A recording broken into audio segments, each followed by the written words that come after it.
Most people think mayonnaise is too boring to investigate. It is white. It is cold.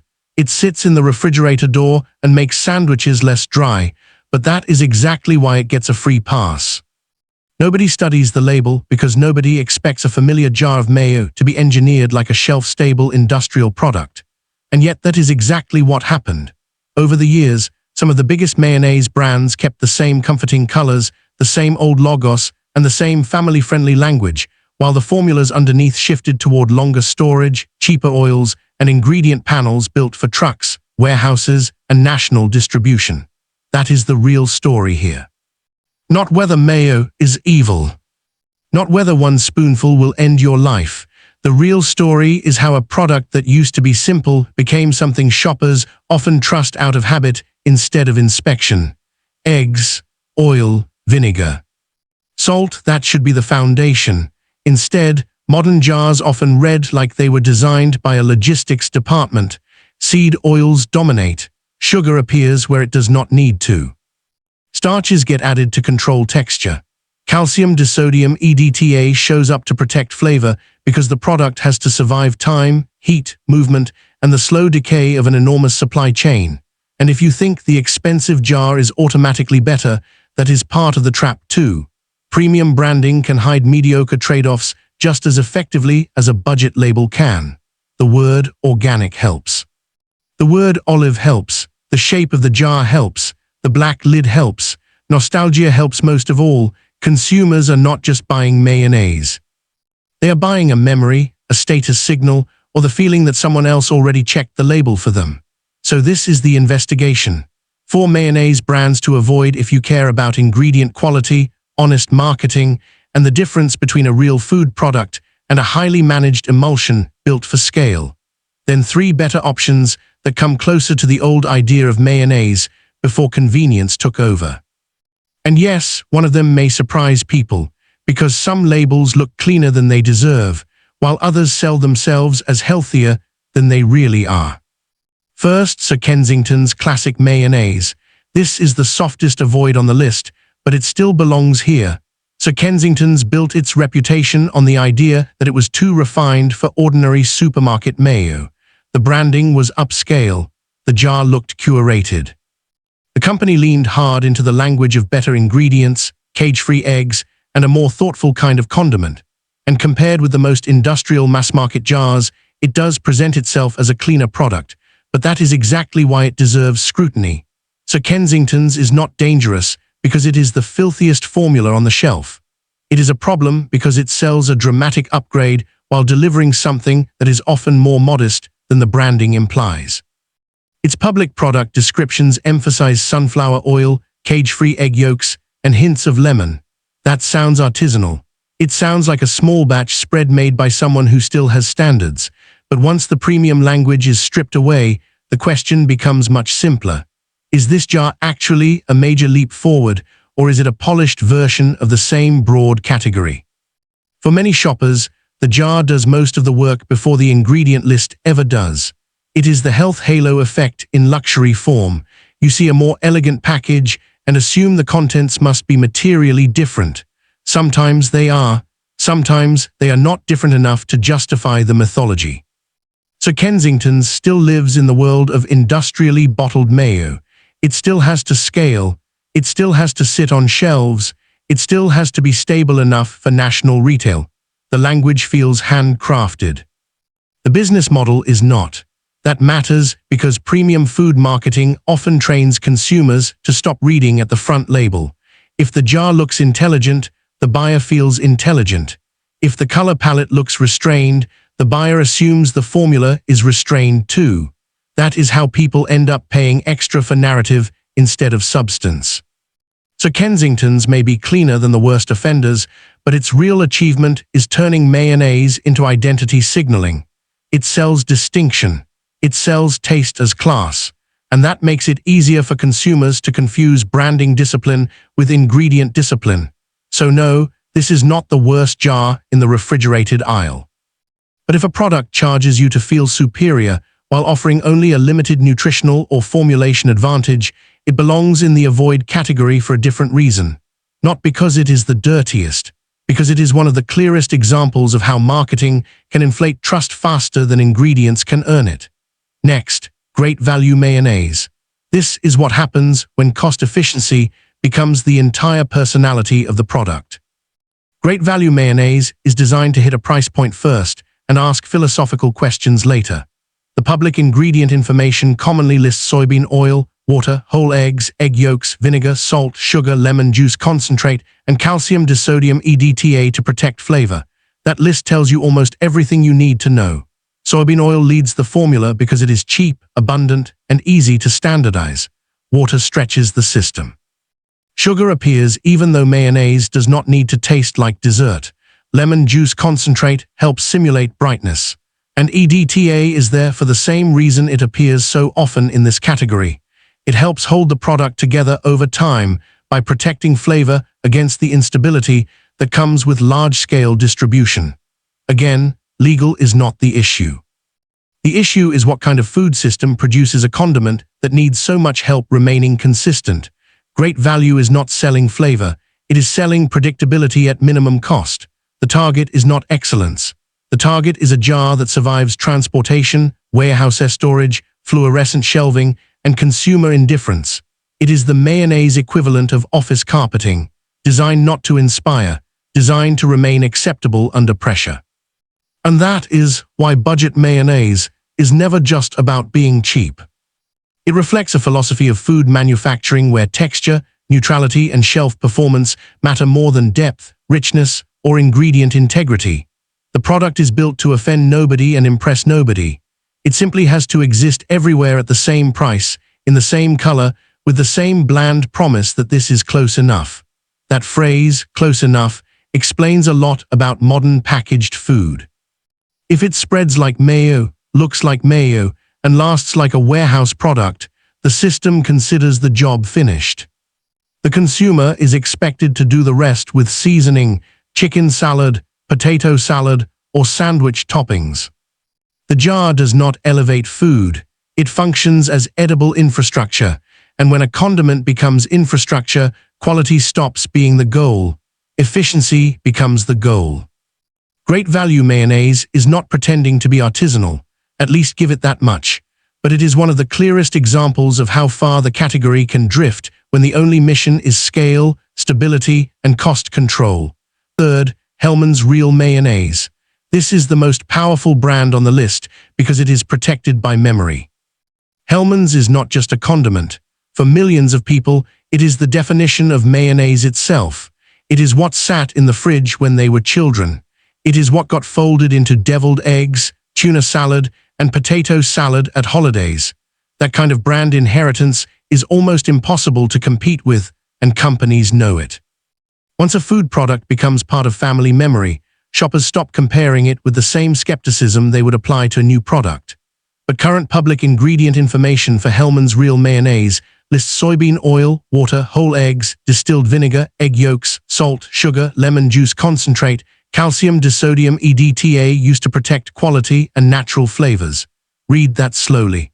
That is not a farmhouse recipe. That is a managed formula built to remain stable and familiar at industrial scale.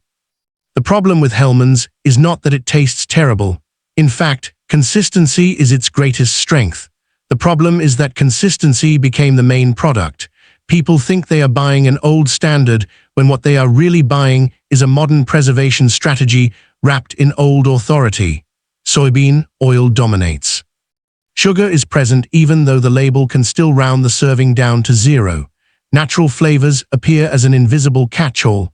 EDTA remains in the formula because shelf life and flavor protection still matter. This is where nostalgia becomes commercially dangerous. Brand trust can survive ingredient drift for decades if the jar still looks familiar. Consumers assume the formula must be basically the same because the emotional experience is basically the same. The sandwich still tastes like childhood, so the investigation stops there. But food companies understand something important. If you can preserve emotional recognition, you can change almost everything else in slow motion. Hellmann's has spent years selling simplicity while managing complexity behind the scenes. The advertising language leans on real ingredients. The The brand voice emphasizes quality, but real ingredients can still be assembled in a way that serves manufacturing first and eating second. A product can contain eggs and still be optimized for corporate scale. It can contain vinegar and still be engineered around the limits of national distribution. That is why Hellmann's belongs on this list, not because it is uniquely awful, because it may be the most successful example of a consumer believing they are buying tradition when they are actually buying process control. It is not just mayonnaise, it is an institution. And institutions often get the least scrutiny precisely because they have earned the most inherited trust. Fourth, Kraft mayo with olive oil. This is the most direct example of marketing language creating a false impression of health. The phrase "with olive oil" does not technically say the product is made mostly from olive oil. It does not explicitly promise a Mediterranean pantry in a squeeze bottle. But it knows exactly what image it creates in the shopper's mind. Olive oil means cleaner, smarter, better fat, more adult. More premium, more honest. That is the halo. Then you look at the public ingredient information associated with this product and the illusion starts to collapse.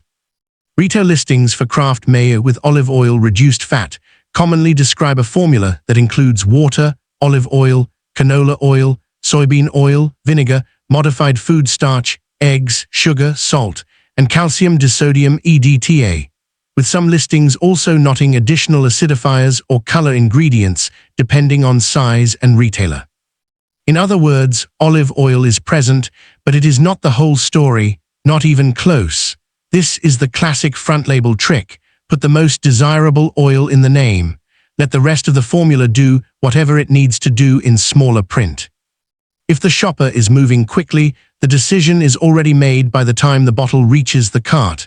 They saw olive oil, their brain filled in the rest, and the reduced fat angle makes the product even more revealing. Once fat is lowered, texture has to be rebuilt. That is where modified starches and other stabilizing helpers start appearing. Now the mayonnaise is not only selling a healthier image through olive oil, it is also compensating for structural compromises introduced by the reduced fat formulation itself. So what looks like a clean upgrade can become an even more processed system. This is how modern food branding often works. It does not lie outright. It guides the eye toward one truthful detail and away from the broader composition. Olive oil exists in the bottle. That part is true, but the consumer is not buying a simple olive oil mayonnaise. They are buying a product designed to borrow olive oil's reputation while still relying on the cheaper and more industrial architecture around it. And that is why Kraft mayo with olive oil may be the most educational jar in the entire category. It shows how a label can be legally accurate and still psychologically misleading. It teaches shoppers the wrong lesson before they even twist the cap. So those are the four to avoid. One sells a premium story that can outrun its actual distinction. One is built almost entirely around cost. One rides on inherited trust while using a highly managed formula. And one turns a small dose of olive oil into a full-scale health identity. Different strategies. Same pattern. The jar gets simpler as the formula gets more complicated. Part 3 now for the 3 better options. First, Duke's Original. Duke's is interesting because it is often treated like the anti-corporate mayonnaise, even though it is still a major commercial brand. Its current public ingredient list includes soybean oil, eggs, water, distilled and cider vinegar, salt, oleoresin, paprika, natural flavors, and calcium disodium EDTA added to protect flavor. That means Duke is not the perfect clean label rebel some fans imagine. The EDTA is still there. The natural flavors are still there. This matters, and pretending otherwise would just repeat the same brand mythology this video is trying to expose. So why include it on the safer side at all? Because relative to some mainstream competitors, Duke still stays closer to a recognizable mayonnaise profile. It avoids the olive oil health theater. It does not lean on reduced fat texture engineering. It has a shorter, more direct formula than some of the brands built around broader marketing narratives. It tastes like it knows what category it belongs to. Duke's is not the purest option here. Think of it as the least deceptive mainstream jar rather than a pristine one. If someone wants familiar supermarket mayo without as much branding theater, Duke's makes more sense than products trying to masquerade as health food while quietly expanding the ingredient panel. It is not clean enough to romanticize, but it is honest enough to rank above several rivals. Second, Primal Kitchen Avocado Oil Mayo. This is where the formula becomes meaningfully different. Public ingredient information for Primal Kitchen lists avocado oil, organic vinegar, organic eggs, organic egg yolks, salt, rosemary extract, and mustard seed extract. 7 ingredients. No soybean oil. No canola oil, no sugar, no calcium disodium EDTA, no modified starches, no natural flavor fog. That does not automatically make it a miracle food. It is still mayonnaise. It is still calorie-dense. It can still be overpriced depending on where you buy it. But from an ingredient standpoint, this is much closer to what many consumers think they are getting when they buy a so-called premium condiment. The oil source is explicit. The preservation strategy is restrained. The label is short enough that the front of the jar does not have to distract you from the back. This is what cleaner mayonnaise looks like in practical terms, not a fantasy of wellness. Just fewer moving parts, fewer industrial crutches, less need for the brand to tell a story because the ingredient list can speak clearly on its own. Third, Chosen Foods Classic Avocado Oil Mayo. Chosen Foods follows a similar logic. Its product information describes a formula built from avocado oil, filtered water, egg yolks, organic whole eggs, organic distilled white vinegar, organic mustard, salt, and organic rosemary extract. Again, the important thing is not that the brand sounds pure. The important thing is that the label stays legible. Avocado oil is the foundation. The rest reads like food, not damage control.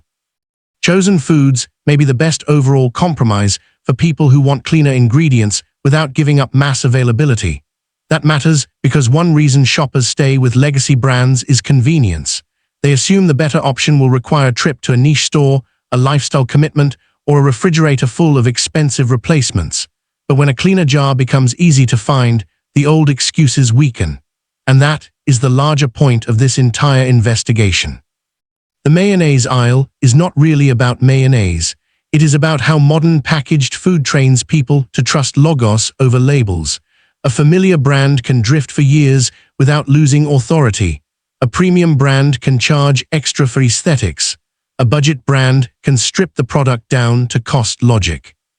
A health halo brand can borrow the reputation of olive oil while hiding a more compromised structure underneath. Meanwhile, the safest options are often the least theatrical. They do not need to perform innocence as aggressively because the ingredient list is already doing most of the work.